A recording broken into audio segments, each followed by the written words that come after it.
Wir bleiben in dieser anbetenden Haltung und wollen wirklich auf den Geist Gottes hören, was er uns zu sagen hat zu dem Text, wo wir gehört haben, von dem Korinther 13.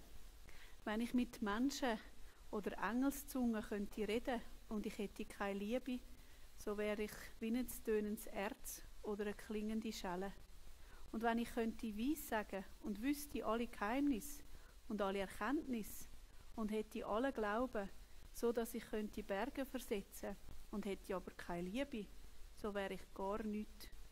Und wenn ich alles, was ich habe, den Armen gäbe und würde sogar mein Leib verbrennen lassen und hätte keine Liebe, so wäre mir das zu gar nichts zu nützen. Die Liebe ist langmütig, freundlich. Die Liebe eifert nicht. Die Liebe tut nicht gross, sie bläht sich nicht auf. Sie benimmt sich nicht unanständig, sucht nicht das Ihrige. Sie lässt sich auch nicht erbitten, sie rechnet das Böse nicht an. Sie freut sich nicht über die Ungerechtigkeit, sie freut sich aber an der Wahrheit.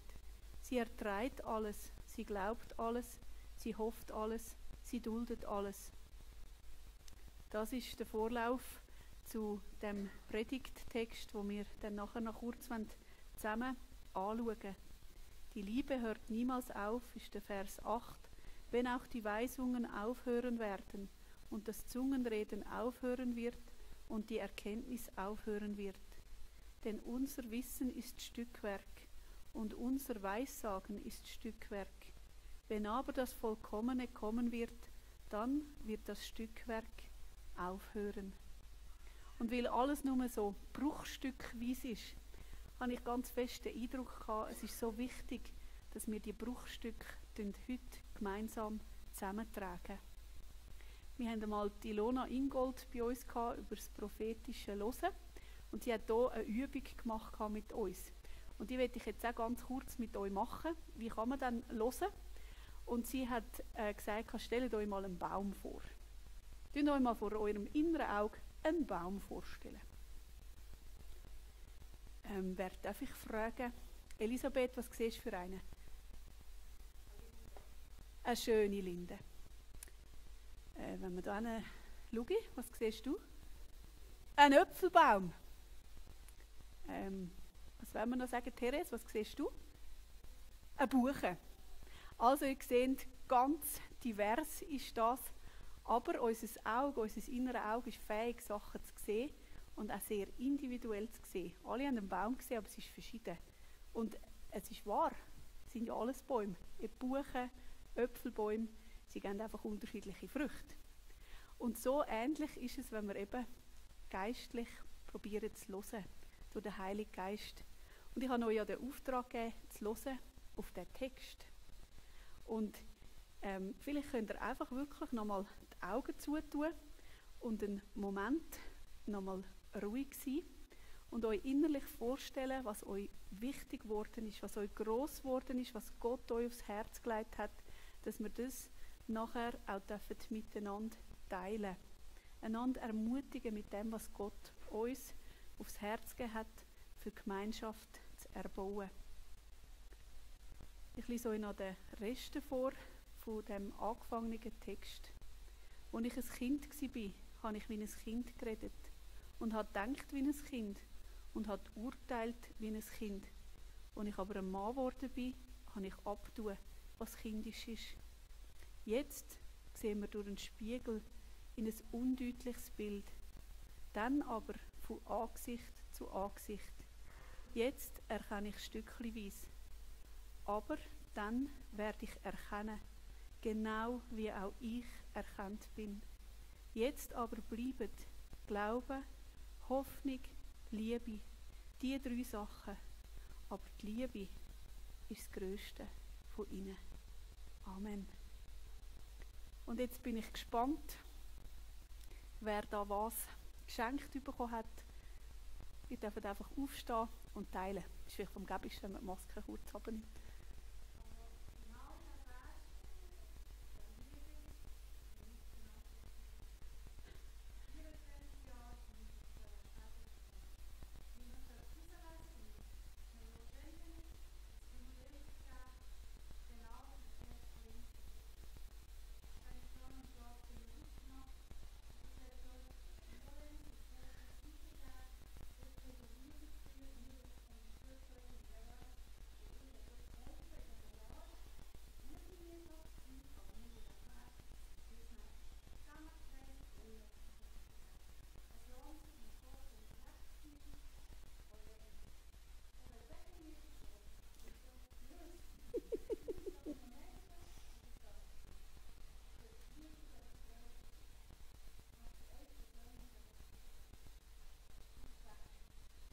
Merci, Therese, fürs Teilen.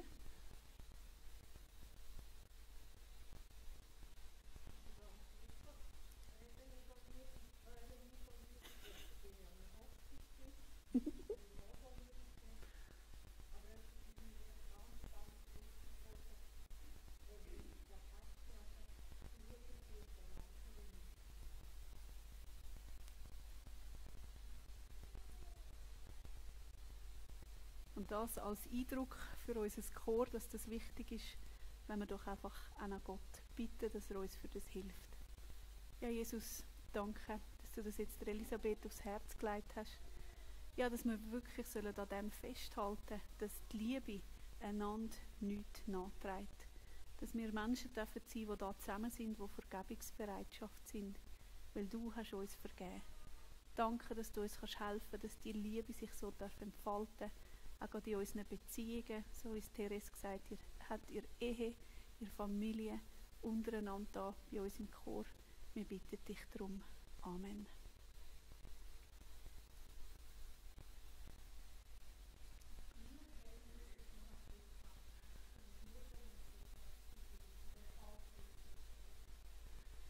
Danke, Rosina.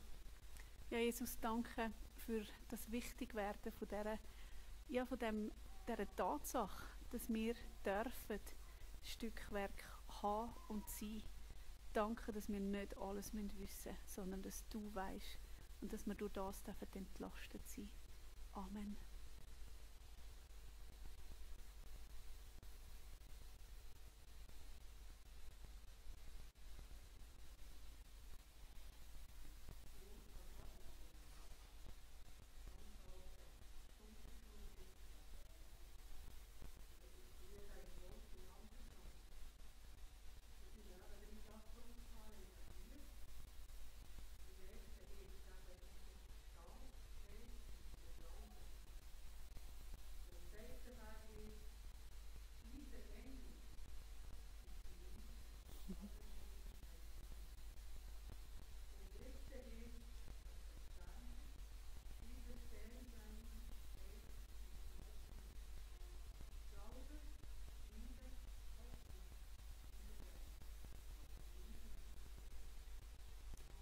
Amen. Danke, Jesus, dass du wirklich der bist, der uns durchträgt, wo wir dürfen wissen, du hast Hoffnung, du hast Glauben für uns und du hast ganz viel Liebe. Danke, dass wir das dürfen in Anspruch nehmen, jedes gerade so, wie es braucht. Amen.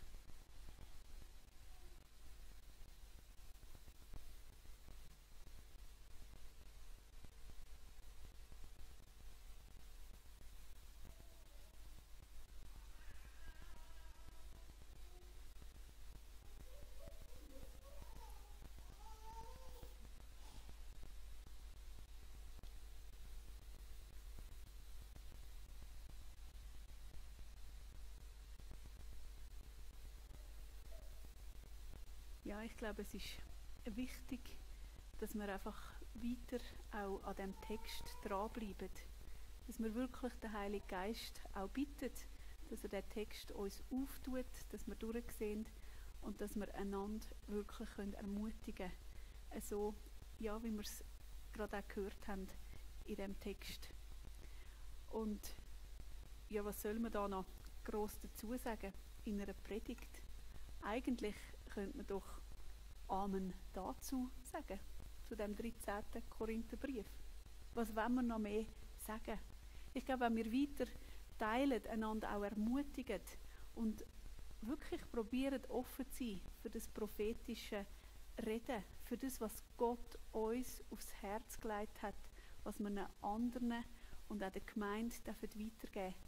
Gottes Wahrheiten aussprechen, das ist prophetisch Reden. Und an dem wollen wir wirklich dranbleiben und nicht aufhören.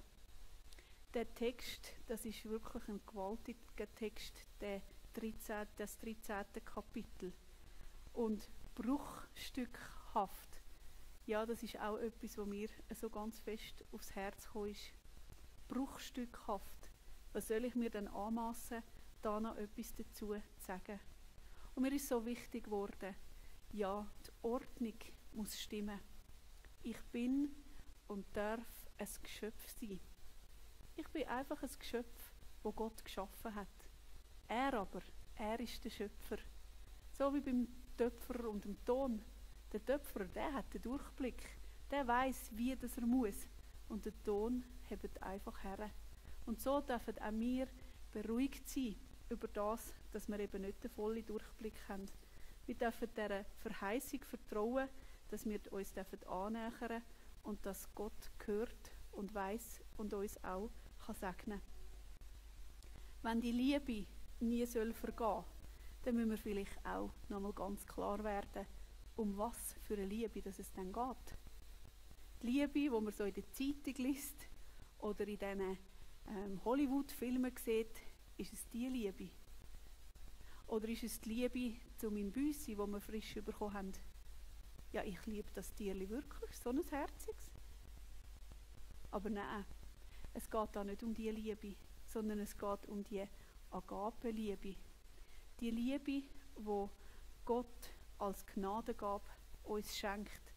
Es ist eine übernatürlich schenkende nächste Liebe, die uns dazu drängt, Liebe zu üben, Liebe zu tun, ohne dass wir zuerst auf unseren eigenen Profit schauen. Wie Gott sagt ganz klar, wer ist Gott? Was sagt er von sich selber? Er sagt, ich bin die Liebe. Nicht ich habe Liebe, sondern ich bin die Liebe im 1. Johannes 4,16. Und das berühmteste Beispiel, wie wir Liebe haben untereinander, ist eine Geschichte, die ihr sicher alle ganz gut kennt. Was würden wir sagen als berühmtestes Beispiel? Ja, befristet der Samariter. Genau, das ist doch das Beispiel, was heisst, wie dass wir als Christen sollen Liebe tun. Lieb dich selber wie die Nächsten. Lieb Gott von ganzem Herzen und mit allem, was du hast und bist. So ist die Liebe. Und die Liebe, die hört nie auf. Sie ist eigentlich, wenn man sich das genau überlegt und den Text anschaut, sie ist das Einzige, was wirklich bleibt. Alles wird mal vergehen auf dieser Erde. Alles wird vergehen, aber die Liebe, sie bleibt. Und der Walter de Boer hat etwas geschrieben, das mich schon noch bewegt hat. Haben wir das noch nie so überlegt. Wisst ihr, was die Substanz, also die Materie oder aus dem, was es gemacht ist, was die Substanz von der Ewigkeit ist? Er sagt, die Substanz von der Ewigkeit ist die Liebe. Es ist die Liebe. Und darum kommt er auf die Idee, willst du in deinem Leben Ewigkeit haben, dann lieb. Willst du etwas von dieser Ewigkeit schmecken und erwarten und erleben in deinem Leben, dann lieb. Und das hat mir so gefallen. Ich möchte euch das aufschreiben.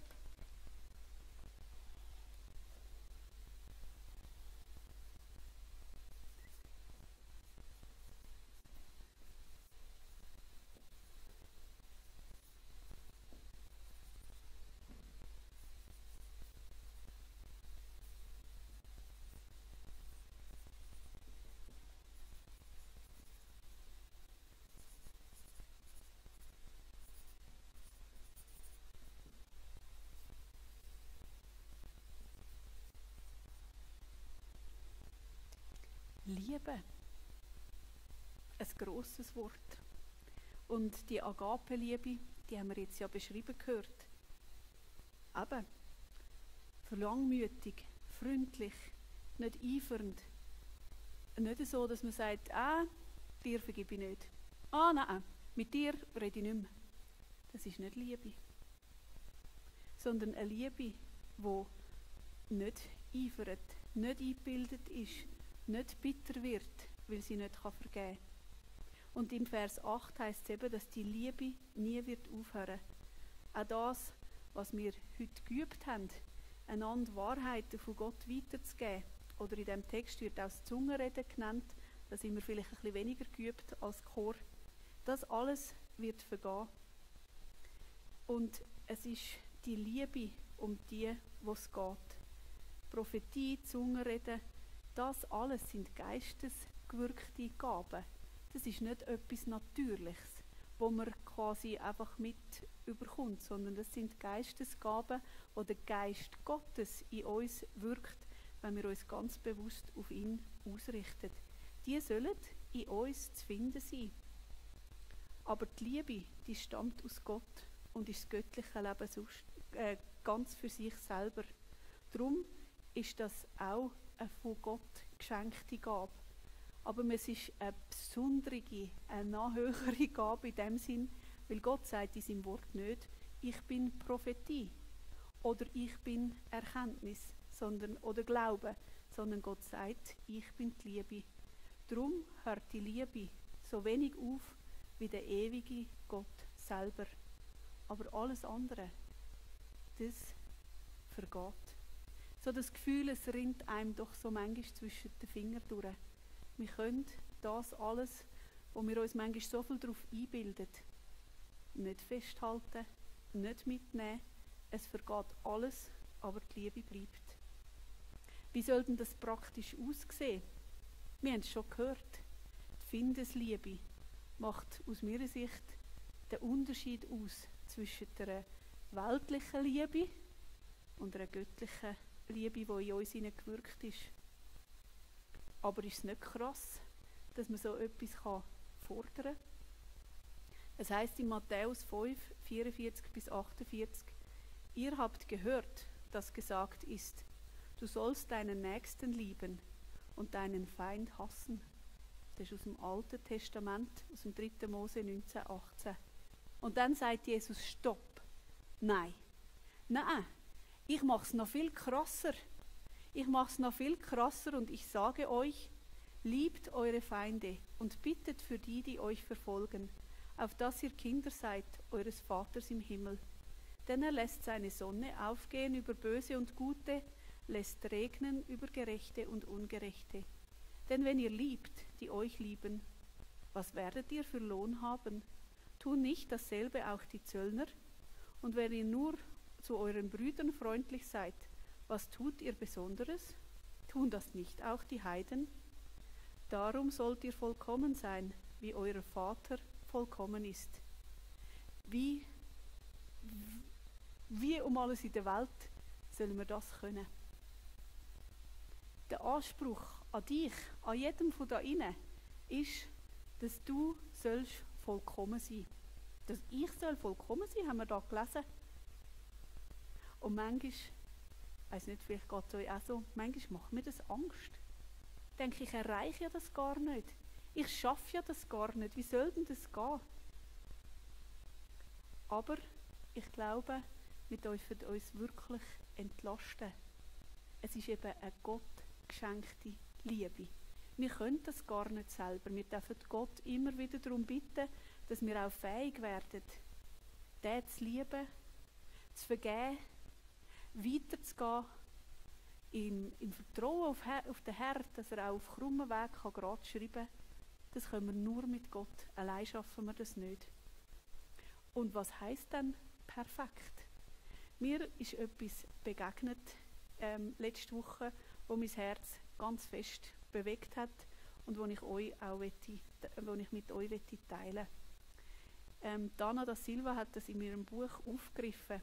Sie hat nämlich gesagt, wenn wir im griechischen Denken an perfekt denkt, dann ist für Griechen ganz klar, perfekt ist was? Sagt? Perfekt bedeutet für Griechen?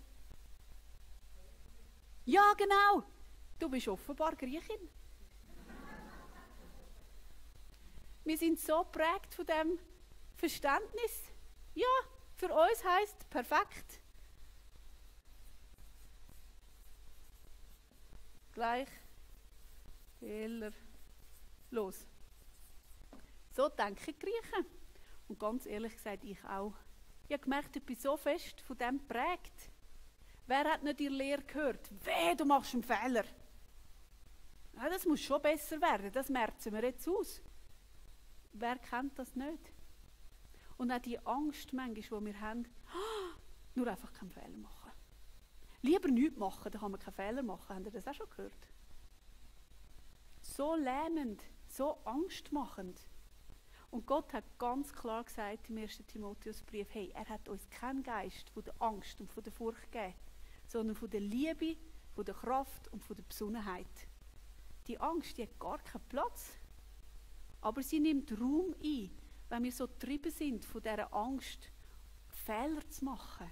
Wir dürfen Fehler machen. Und sie hat gesagt, die Dana da Silva, im Hebräischen denken, heisst perfekt. Etwas ganz anderes. Jetzt könnten wir noch die Fachfrau, haben wir da? Gut! Da bin ich froh.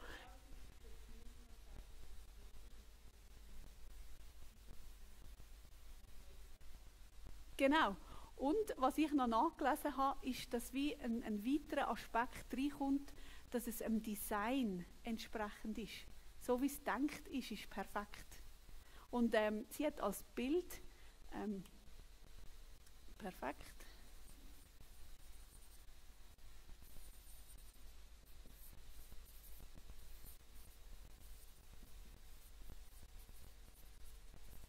Das wäre Hebräisch. Oder die zwei Seiten. Die göttliche und die menschliche.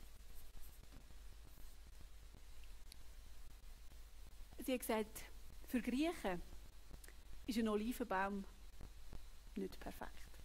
Das ist so ein verzwirbeltes, windschiefes, unsymmetrisches, manchmal grusiges Bäumchen.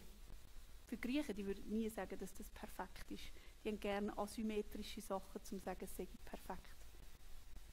Symmetrisch, ja, und asymmetrische, ja, ich habe schon weiter gedacht, asymmetrische Sachen sind nicht perfekt. Aber für das hebräische Denken ist ein Olivenbaum für was da? Ja, zum Oliven bringen. Einfach nur zum Oliven bringen. Der hat seinen Dienst da, wenn er Oliven bringt. Wurscht, wie verzorbelt und wie windschief das der ist. Und das ist so ein Gedanke, der mich ganz fest entlastet hat. Eben von dem Stückwerk, von dem Unvollkommenen. Aber die Liebe, für das, was wir geschaffen sind, für die Beziehung, das ist zentral. Wir sind ein Ebenbild von Gott und so designt, dass die Liebe, so wie sie Gott von uns verlangt, auch möglich ist. Das Höchste ist die Liebe. Und das kann uns der Geist Gottes schenken. Sie vergeht nicht. Das Irdische vergeht. Aber vielleicht kann man auch sagen, was ist denn mit diesen Geistesgaben? Sind denn die nicht von Gott auch gegeben? Was soll denn das? Oder sind sie nicht wichtig? Könnte ja auch eine Überlegung sein. Nein, ich glaube es ganz sicher nicht. Da auf Erde ist alles noch bruchstückhaft und es wird vergehen, wenn das vollkommene Ganze kommt. Das brauchen wir. Wir brauchen die Sachen, die geistgewirkt sind, eben wie die Erkenntnis, das Wissen oder auch das Zungenreden. Wem die Gabe gegeben ist, praktizieren es. Wir sind eben nicht so geübt. Und auch einander zu ermutigen, dass wir den Heiligen Geist nicht einschränken. Wenn wir das machen, bleiben wir einfach nur auf der menschlichen Ebene. Und ich glaube, dass wir da auch keine Angst haben müssen. Es ist bruchstückhaft, es ist stümperhaft, es ist unperfekt. Aber was der Geist Gottes wirkt, dürfen wir annehmen, einfach immer im Wissen, es ist Bruchstück, aber es ist gut. Und dass wir auch nur bruchstückhaft erkennen. Und wenn das so ein gebildeter Mann sagt, wie der Paulus, ist das einmal für mich extrem entlastend. Wenn der es nicht gecheckt hat, in allen Dingen, obwohl er gemeint, er hat sie so ermutigt, sucht nach diesen Geistesgaben, ermutigt einander, redet in die Zunge, tönt prophetisch hören. Das alles entwertet aber nicht die Tatsache, dass es eben doch nur bruchstückhaft bleibt. Und darum dürfen wir wissen, es ist alles von Gott gnädig geschenkt. Wir müssen nicht von menschlicher Weisheit reden oder gelehrten Wort, sondern wir dürfen mit dem Geist rechnen. Und das Bild von dem Spiegel, das tut dann der Paulus in den nächsten Versen, ab dem Vers 12, nochmal vertiefen. Und das werden wir dann auch noch zusammen anschauen. Wichtig ist, dass wir wissen, in diesen Versen hinein, die Liebe bleibt. Die Liebe bleibt. Und manchmal hilft es uns, auch nochmal das Gegenteil überzulegen.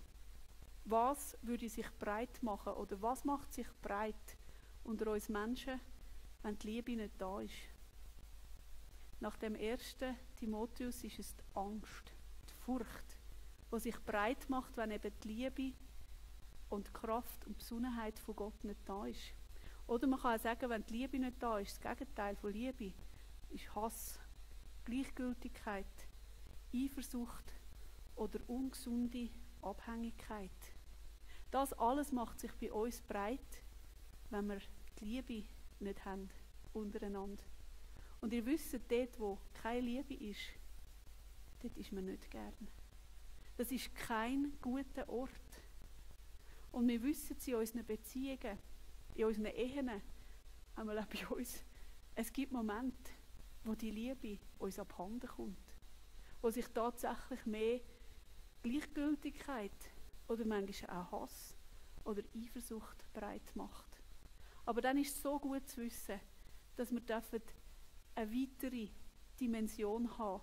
Etwas, das über die menschliche Beziehung hinausgeht. Wer von uns kann Schuld sühnen? Wegmachen? Einmal ich kann es nicht, aber Gott kann es. Und wenn wir das vor Gott bringen können, ich will uns so ermutigen, bekennt und sprecht aus, was euch verletzt hat. Bringt es vor Gott und trennt euch durch die Vergebung, auf dass ihr frei werdet. Frei von dieser alten Last, von dem Versagen von mir selber. Manchmal ist es ja das Schwierigste, sich selber zu vergeben. Aber wir dürfen einander und uns selber vergeben durch Jesus. Er hat es gezahlt, er hat es vollbracht am Kreuz. Und manchmal schleppen wir uns so lange durch und vergessen, obwohl wir es eigentlich wüssten.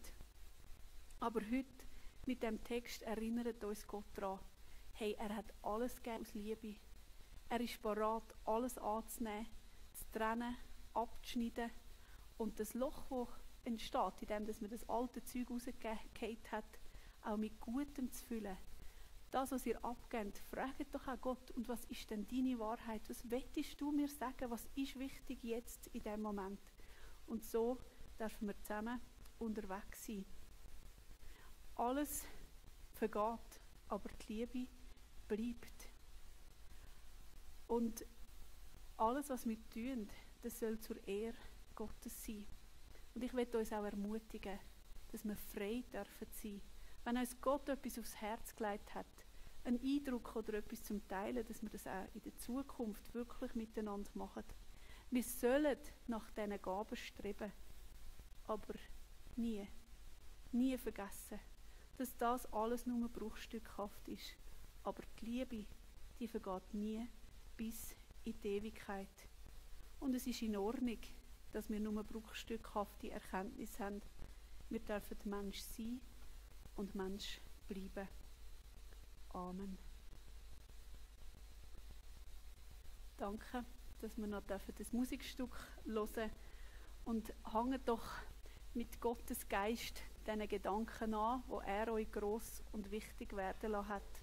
Und wenn auch jemand merkt, er will noch etwas abgeben, dann nehmt es nicht mit heute Abend, sondern es ist der Gnadenthron. Der Gnadenthron, nicht unbedingt Bußbank. Natürlich tut man Buß, aber die Gnade Gottes ist das Zentrum. Und aus der heraus dürfen wir leben. Wenn jemand will, darf er auch vorkommen als Zeichen von der sichtbaren oder unsichtbaren Welt und auch einander bitten für Gebet, so wie ihr es braucht. Danke der Brassband.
Die Liebe hört niemals auf.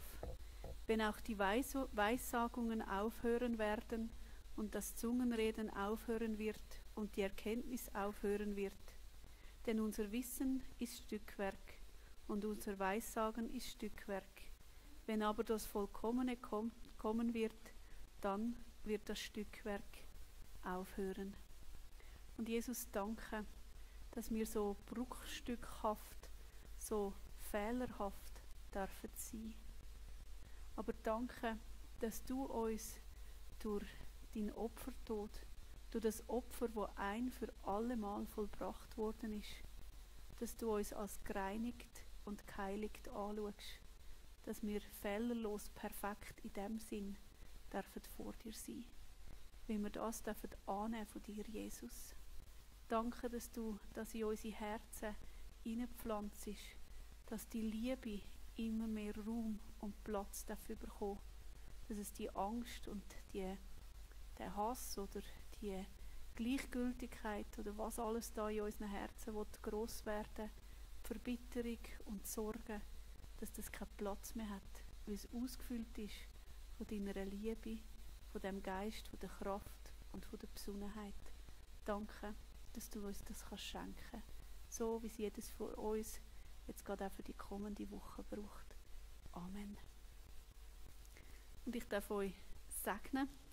Die mögen, dürfen aufstehen zum Schluss. Und ich werde euch die Verse lesen aus dem Schluss von dem Korintherbrief.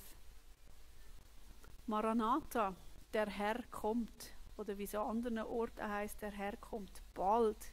Die Hoffnung dürfen wir haben.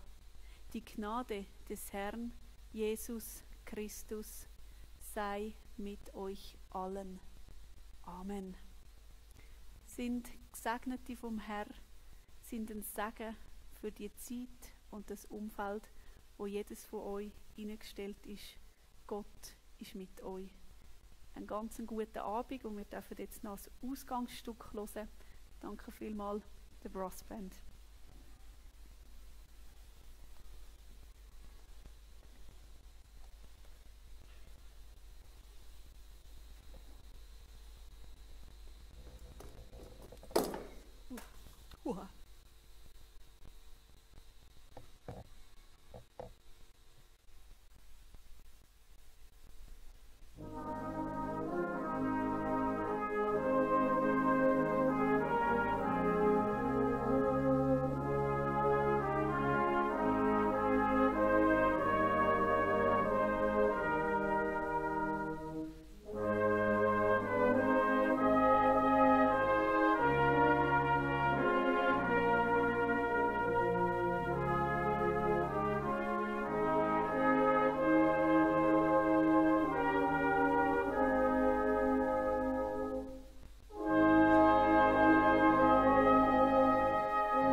Lied nicht auswendig können, das wir jetzt gerade gehört haben. Liebe so herrlich, so hoch und so hehr, Liebe so stark, dass ihr nichts ist zu schwer, Liebe so voll und so wunderbar reich, Liebe im Sohne, oh nichts ist ihr gleich. Der Refrain, Liebe, mächtig und wunderbar, Liebe, die Tod sich geliebt, Liebe, die allen sich gibt. Sind gesegnet.